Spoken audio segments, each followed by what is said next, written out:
Hi friends, అన్నం మిగిలిపోతూ ఉంటే మనమైతే వేస్ట్ చేస్తూ ఉంటాం కదా! అలా వేస్ట్ చేయకుండా ఇలా టేస్టీ రెసిపీని అయితే ట్రై చేయండి. చాలా బాగుంది. లోపల సాఫ్ట్‌గా, బయట క్రిస్పీగా.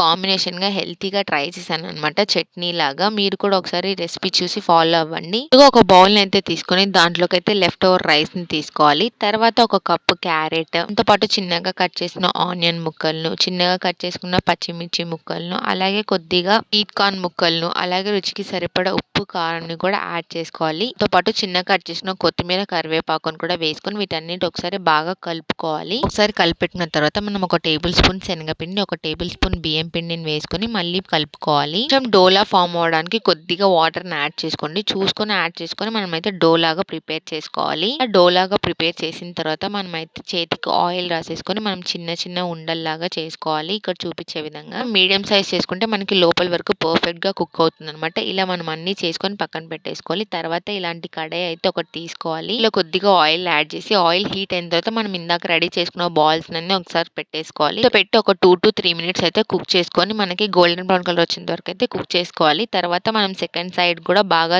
కాల్చుకోవాలి. ఒక సైడ్ కుక్ చేసుకున్న తర్వాత సెకండ్ సైడ్ కూడా ఒక 2-3 మినిట్స్ అయితే కుక్ చేయాలి. కుక్ చేయడానికి మూత అయితే పెట్టేసేయండి. మూత పెట్టడం వల్ల మనకైతే తొందరగా కుక్ అయిపోతుంది అనమాట. అలా 2 సైడ్స్ బాగా గోల్డెన్ బ్రౌన్ కలర్ వచ్చేసిన తర్వాత వీటిని అయితే పక్కన పెట్టేసుకోవాలి.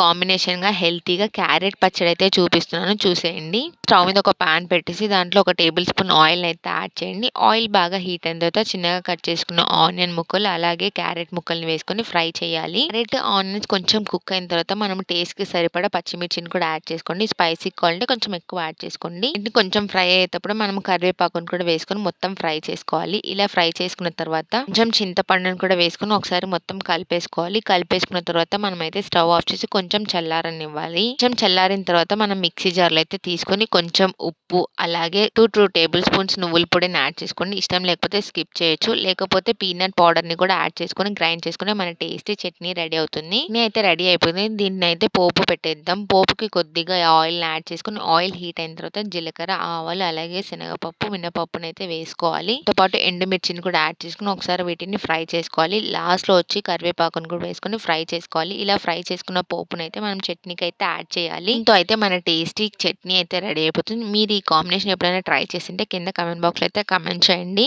ఈవినింగ్ స్నాక్స్ కానీ, మార్నింగ్ బ్రేక్‌ఫాస్ట్ కూడా పర్ఫెక్ట్‌గా ఉంటుంది. లంచ్ బాక్స్ కూడా బాగుంటుంది. ఒకసారి ట్రై చేయండి. మీకు ఈ వీడియో యూజ్ అయితే please like, share, subscribe to my channel. Thanks for watching.